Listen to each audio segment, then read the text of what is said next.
Namataan ang namumong sama ng panahon sa layong 185 kilometro silangang hilagang silangan ng Apari dyan sa Cagayan. Dulot po ng namumong sama ng panahon, ang Ilocos Region, Cordillera Administrative Region, Cagayan Valley, Aurora ay makakaranas po ng maulap na kalangitan na may kalat-kalat na makapagulan, paggulog, pagkidlat.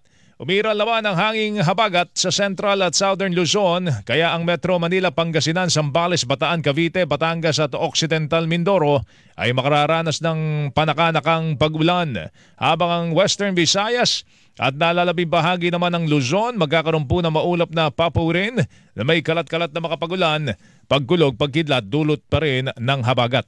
Samantala, dulot po na matinding ulan na epekto ho ng low pressure area, kansilado po ang klase sa ilang lugar sa Cagayan ngayong araw. Walang pasok sa lahat ng antas sa mga pampubliko at pribadong paaralan sa Apari, Camalaniugan, Santo Niño.